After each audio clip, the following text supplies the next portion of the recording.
Bonjour à toutes, bonjour à tous. Bienvenue à cette webconférence dédiée au sujet de la formation professionnelle et de la certification. Donc, nous vous remercions d'être toujours aussi nombreux et présents pour veiller ce sujet. Et aujourd'hui, nous allons aborder les enjeux de ce thème avec Anaïs et moi-même. Donc, je vais laisser Anaïs le soin de se présenter pour ceux et celles qui ne la connaissent pas. Bonjour à tous, bonjour à toutes.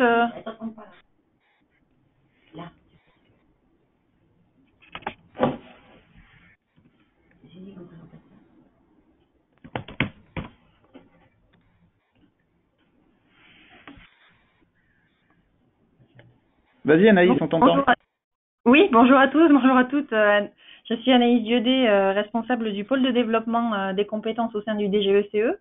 J'interviendrai plutôt en fin d'intervention après Philippe pour vous parler plus spécifiquement des critères de qualification en ce qui concerne cette prestation d'évaluation des organismes de formation. Et puis moi-même, donc Philippe Bourdalet, chef de produit au département innovation et développement d'AFNOR Certification, et qui va avoir le plaisir de vous accompagner et d'intervenir en premier, sans respect des règles de politesse, par rapport au sujet de cette formation professionnelle et du sujet de la certification. Alors, par rapport à cette heure qui va très vite passer, vous allez le voir, l'idée est d'aborder ces quelques points, donc le sujet de la réforme, quels en sont les points clés, le calendrier prévisionnel de la certification, quels sont les enjeux pour AFNOR Certification, quels sont les enjeux pour vous, vos auditeurs, auditrices, et Anaïs interviendra particulièrement sur ce sujet. Et puis ensuite, on va dédier une partie à vos questions libres et les réponses que l'on pourra vous apporter.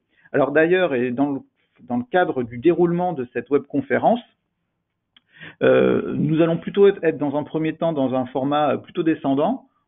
Avec Anaïs, on va intervenir pour vous apporter d'informations et on ne traitera les questions que vous aurez qu'en fin de partie pour éviter de hacher le déroulement de cette présentation. Donc, dès qu'il y a des éléments qui vous semblent, qui nécessitent à votre niveau des clarifications, d'explications, n'hésitez pas. D'ailleurs, certains et certaines se sont permis, avant la webconférence, de m'adresser un message en me demandant n'oubliez pas de parler de Datadoc. Bon, on en parlera un petit peu plus tard, mais on en parlera par rapport à ce sujet. Alors, on va démarrer vite pour tenir notre timing. En tout cas, voilà, sentez-vous libre de poser les questions via le module questions, puis on les traitera dans le volume et dans le temps imparti, sinon on les traitera plus tard. Alors, la réforme. Les points clés, ou du moins l'essentiel de cette réforme, l'objet, et vous l'avez bien entendu si vous avez écouté les annonces gouvernementales depuis, alors il y a déjà quelques mois, et surtout au titre soit des programmes liés aux élections, soit au cours de l'année 2018, le gouvernement actuel souhaite largement réinvestir le domaine de la formation, et surtout plus que le domaine de la formation, le sujet de la compétence, pour aligner les compétences aux besoins et au marché de l'emploi. Ça, c'est un point essentiel, c'est s'assurer et de pouvoir réduire la proportion actuelle d'acteurs chômeurs en faisant en sorte que, d'une manière générale, ces individus, ces acteurs-là puissent accéder, être orientés vers des compétences qui répondent aux compétences du marché de l'emploi. C'est aussi l'occasion pour chacun, et comme régulièrement on le dit, que l'on connaît plusieurs vies professionnelles, d'être en capacité de choisir, de se réorienter dans sa vie professionnelle et de pouvoir acquérir des compétences, des connaissances en vue de cette réorientation professionnelle. C'est aussi, et beaucoup d'acteurs disent qu'un bon nombre de métiers, de compétences à venir n'existent pas, ou du moins très faiblement à ce jour-là, et qu'il faut être dans un outil, et que la France se dote d'un outil de mise, outil agile de mise en compétence sur un certain nombre de nouveaux sujets, nouveaux thèmes. Et puis enfin, c'est de considérer que la formation, c'est pas uniquement de la formation présentielle en salle, mais ça passe par différents modes et différents moyens qui quelquefois sont bien plus efficaces que le seul mode en salle. On parle de l'alternance, on peut parler du e-learning ou de la formation à distance, et surtout ce qui revient assez souvent et régulièrement dans les propos depuis quelques mois, c'est sous l'acronyme un peu étonnant qui s'appelle AFEST, c'est bien la notion de formation en situation de travail. C'est-à-dire que à la fois j'apprends mais je fais en même temps, qui démontre que les capacités d'acquisition sont bien plus importantes sur ces niveaux-là. Et donc, de ces grandes orientations, le gouvernement a défini un PIC État, donc un plan d'investissement compétences, avec des milliards d'euros à la clé pour réinvestir fortement dans les compétences auprès des demandeurs d'emploi. La filière de l'apprentissage est particulièrement valorisée parce que c'est une filière qui connaît des débouchés et des entrées à l'emploi bien meilleures que d'autres débouchés, d'autres filières de formation. Et puis, c'est aussi une question où le gouvernement a souhaité simplifier le mécanisme global de la formation professionnelle et en désintermédiant une bonne partie de ce modèle. Et désintermédier au travers d'une logique de vouloir libérer le marché, libérer le marché, et donc notamment l'accès de certains acteurs à des marchés. Je prends l'exemple de l'apprentissage. Jusqu'à maintenant, l'apprentissage était vraiment un lien entre les régions et les CFA et très déterminé. Désormais, on va le voir avec les nouvelles lois, toute structure de formation pourra développer son centre de formation d'apprentis, mais avec à la clé quand même une régulation qui va se faire par la qualité et par la certification.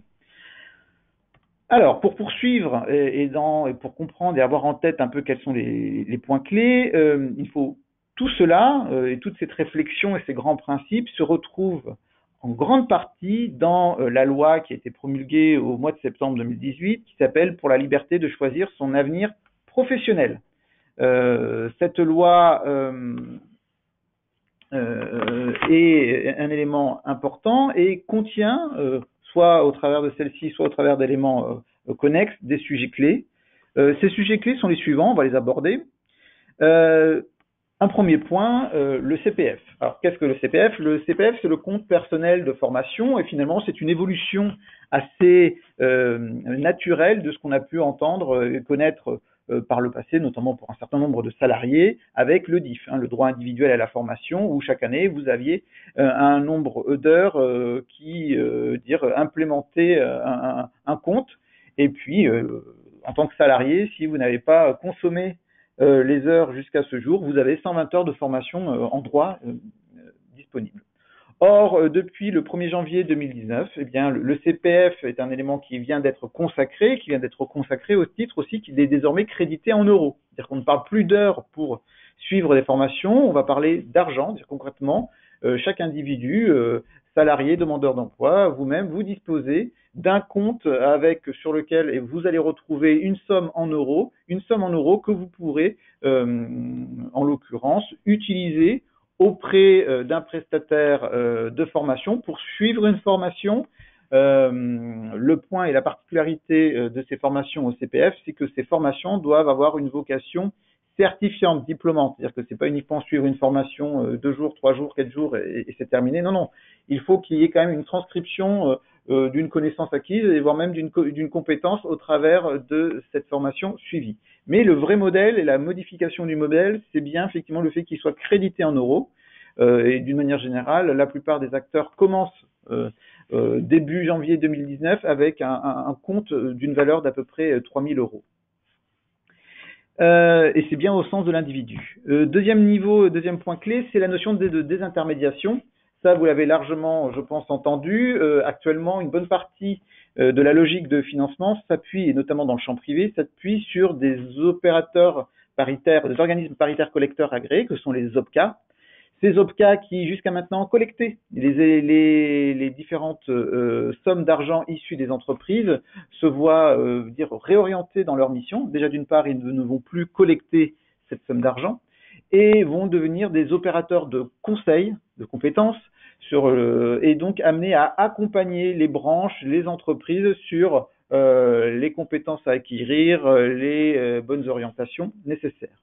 Cette notion de désintermédiation induit un sujet clé, et qui est un sujet souhaité et largement souhaité par le gouvernement, c'est qu'il y ait désormais une relation beaucoup plus directe entre le prestataire, l'acteur de formation, l'offreur de formation et l'individu, c'est-à-dire le particulier qui a un projet professionnel, le demandeur d'emploi qui souhaite se former dans un domaine en particulier. Et tout cela va passer par une plateforme qui va être à la charge de la Caisse des dépôts et des consignations, donc qui est en cours de travail dessus et qui sera réellement disponible à partir du dernier trimestre de cette année.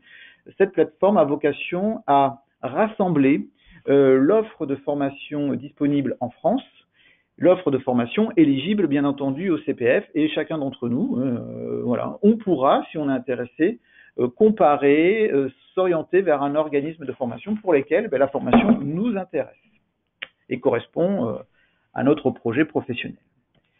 Troisième point, c'est une évolution des circuits financiers. Là, nous sommes, et ces sommes d'argent qui auparavant gérées par les OPCA, c'était des sommes d'argent paritaires et remontées au travers des OPCA. Bien entendu, il y avait d'autres financeurs, le Pôle emploi est un financeur, des régions étaient des financeurs, etc.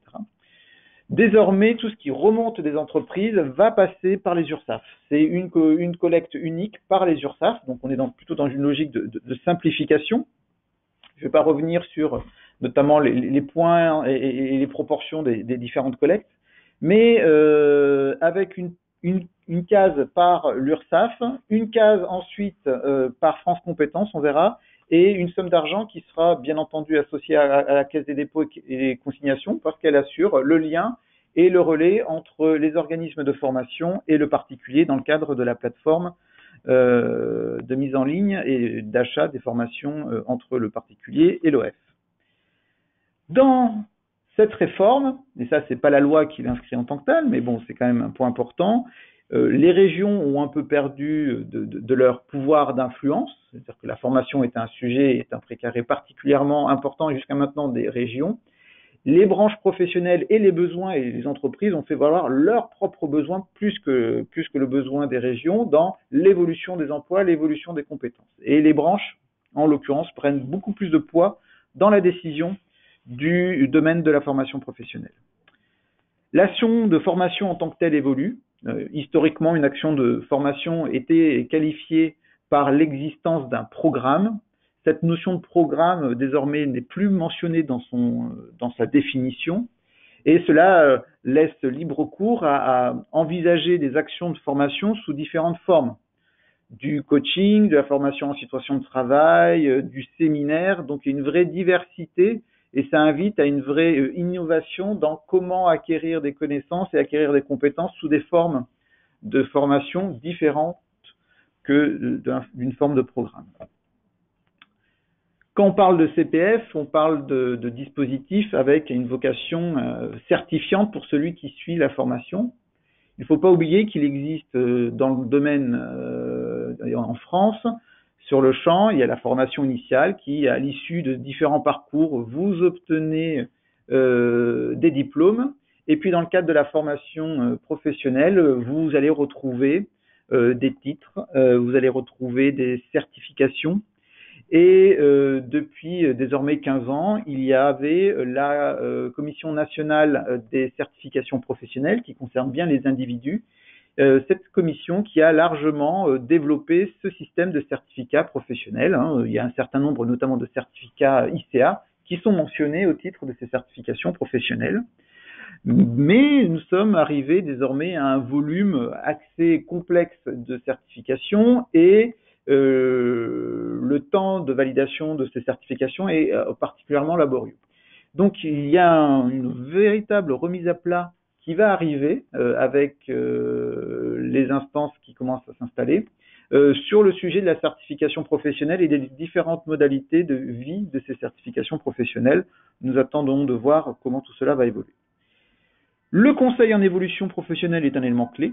Vous l'avez bien compris, on est amené à vivre plusieurs vies professionnelles, à s'orienter vers de nouveaux besoins en compétences, en quoi le conseil en évolution professionnelle est un acteur, un relais, un levier pour aider les individus à mieux se réorienter sur des filières, sur des emplois en particulier. Et dans cette logique-là, il y a une instance unique qui s'appelle France Compétences qui aura un rôle de régulateur du domaine de la formation professionnelle, qui est une instance qui rassemble les services précédents du CNEFOP, les services de la Commission nationale de la certification professionnelle, les services du FPSPP sur la sécurisation des parcours et les services du COPANEF qui représentaient notamment les OPCA. Et je reviens sur mon sujet, le marché de la formation professionnelle, au travers de différents mécanismes, va être libéralisé, mais avec une régulation et une régulation par la certification. On va commencer à rentrer dans le sujet, bien entendu. Que nous dit la loi du 5 septembre 2018 ?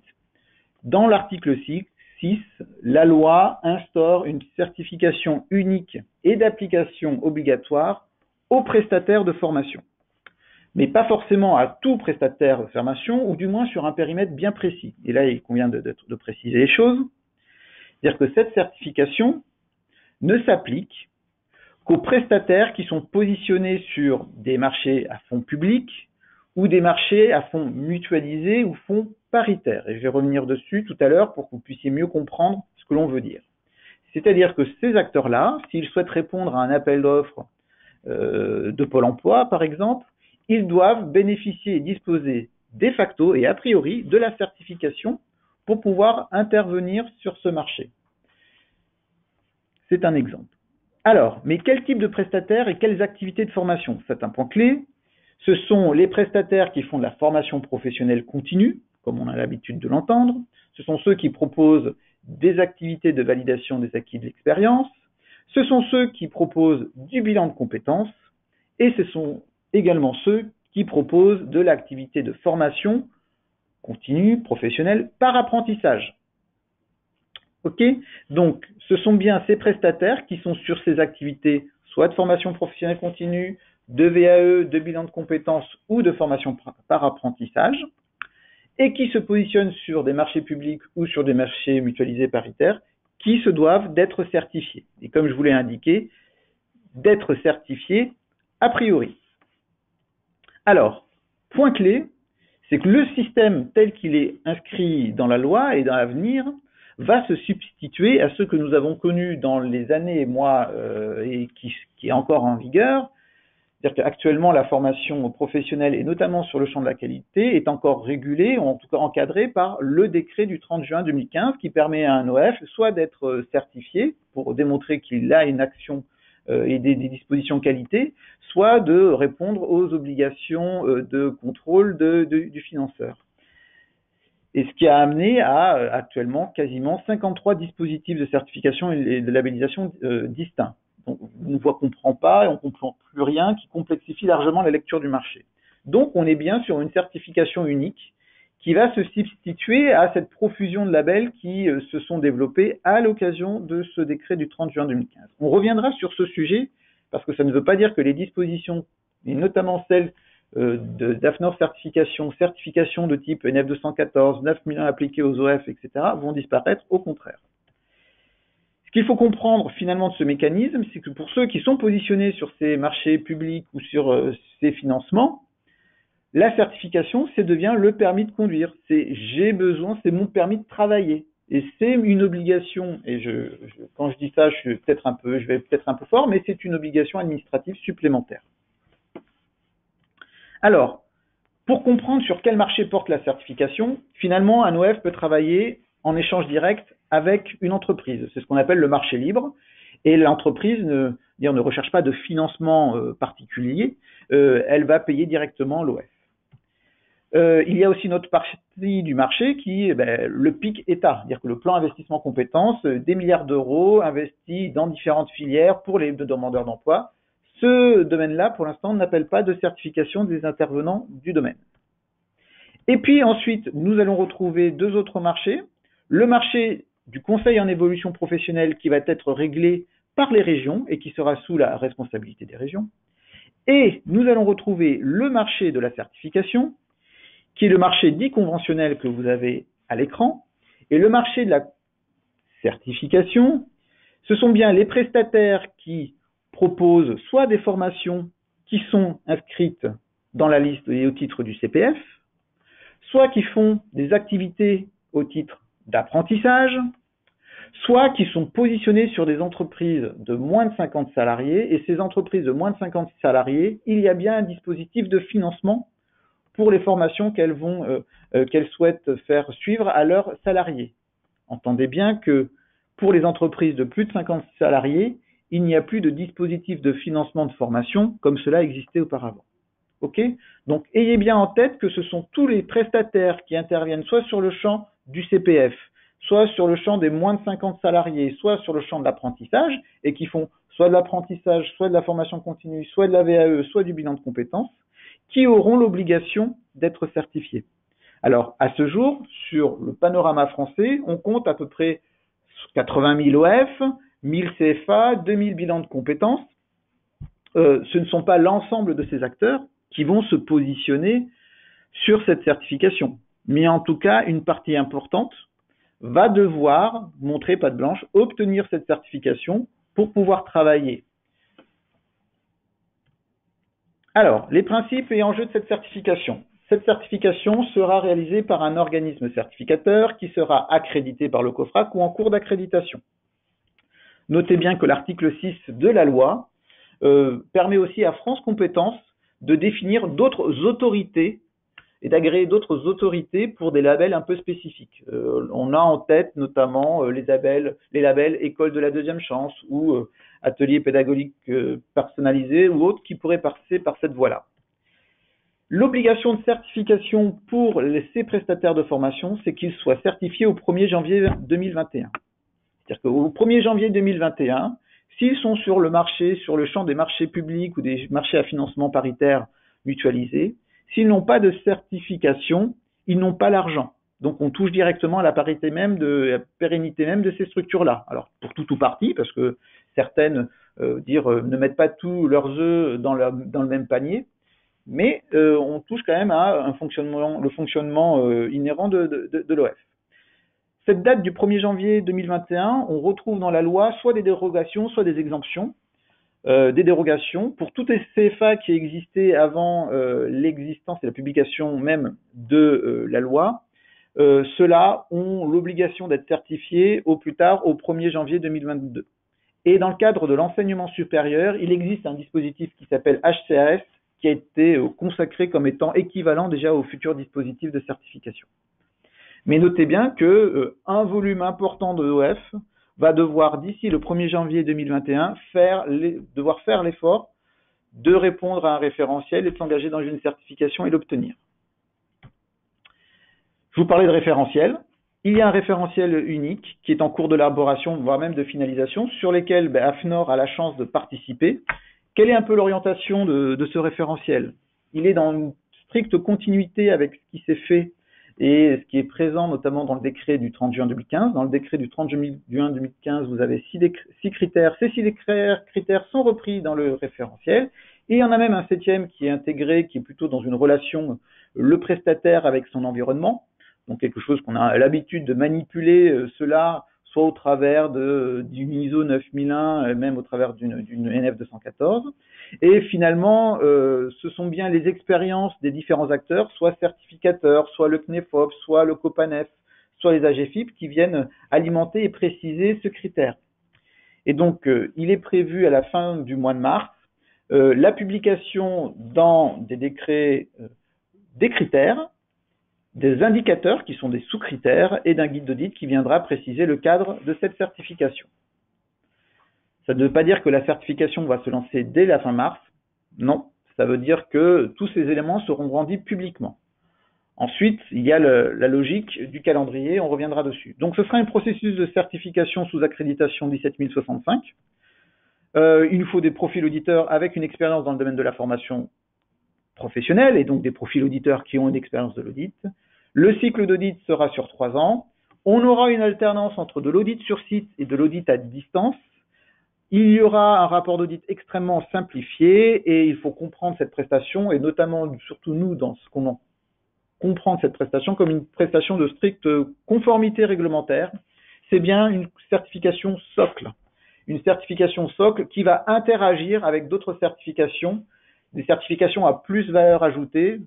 J'ai en tête, et vous avez certainement en tête, des certifications de type ENEF 214, AFAC 9001 ou autres, qui amènent un prestataire à se poser les bonnes questions sur son environnement, son fonctionnement et à s'engager pleinement dans une voie d'amélioration continue. Le calendrier prévisionnel de la certification, comme je vous disais, fin mars, fin publication du référentiel. Dans la suite, le COFRAC va lancer son programme d'accréditation. Une fois qu'il l'aura lancé, les certificateurs vont se positionner. Et donc, vers juin-juillet, logiquement, le COFRAC va indiquer les premières recevabilités et dire à quel organisme certificateur il a le droit de faire cette certification ou pas. Et puis, l'organisme certificateur positionné sur ce sujet aura 12 mois pour obtenir l'accréditation pleine et entière sur ce schéma. Ok, mais comprenez bien qu'on aura à peu près un délai d'environ 16 à 18 mois pour engager la certification des prestataires du volume que j'ai pu vous indiquer sur le marché. Quels sont les enjeux pour AFNOR Certification? Je vais accélérer un petit peu pour laisser du temps à Anaïs et du temps à vos questions. Notre volonté, c'est de nous positionner pleinement sur cette activité de certification, d'en être même le principal acteur. C'est bien pour ça que nous intervenons aujourd'hui auprès de vous et qu'on interviendra à d'autres occasions.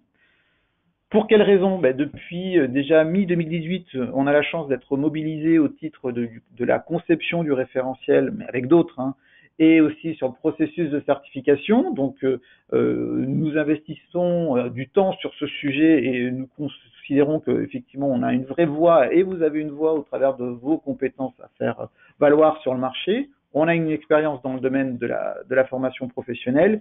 Et puis, au titre de l'expérience récente avec le décret du 30 juin 2015, avec lequel nous avons fait référencer plusieurs certifications, on a déjà certifié plus de 1300 organismes de formation ou des centres de bilan de compétences ou des centres de formation d'apprentis. Et qu'à ce titre-là, notre devoir est aussi de pouvoir accompagner et poursuivre l'accompagnement des clients en ce sens. C'est bien dans cette logique d'accompagner déjà nos clients certifiés et de leur apporter des solutions. Et donc, vous avez à l'écran les 6 dispositifs que AFNOR Certification a fait reconnaître auprès du CNEFOP dans le cadre du décret du 30 juin 2015. Tout le travail que nous conduisons à ce jour, c'est bien un travail d'interaction et de combinaison intelligente entre ce que demande cette certification et demandera cette certification socle, qui est plutôt effectivement très centré sur quelques sujets, mais qui sont des fondamentaux, et ensuite les certifications complémentaires qui, comme je vous l'ai indiqué, seront plutôt de nature à interroger l'OF et à aider l'OF à pouvoir se projeter sur son marché, à l'aider à le faire grandir, à se développer.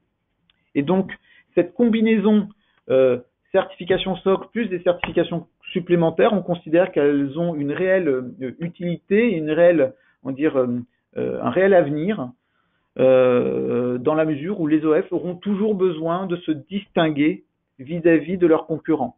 C'est-à-dire que certes, ils auront obtenu une certification pour intervenir sur un marché qui est le marché public et les marchés à fonds paritaires mutualisés, mais si tout le monde a cette certification, il n'y a plus de distinction. Donc ils auront toujours besoin de modèles, de références, de marques qui vont permettre aussi d'apporter des éléments de confiance auprès soit de leurs clients, soit des bénéficiaires, soit de branches, soit de filières. Ce qu'il faut avoir en tête, c'est que le marché de la formation reste un marché sous tension.